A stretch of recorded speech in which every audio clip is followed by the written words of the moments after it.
এখন আমরা চলে যাচ্ছি খাঁড়িতে মাছ মারতে সবাই মিলে।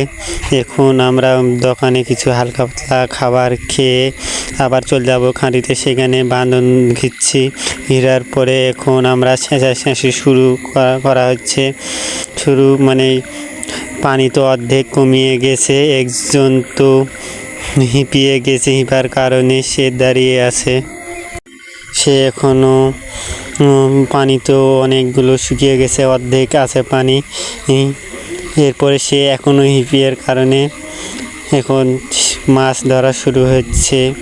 দেখতে পাচ্ছেন মাছ ধরা হচ্ছে এখানে, ছোট ছেলেপিলে সামনে সামনে হচ্ছে।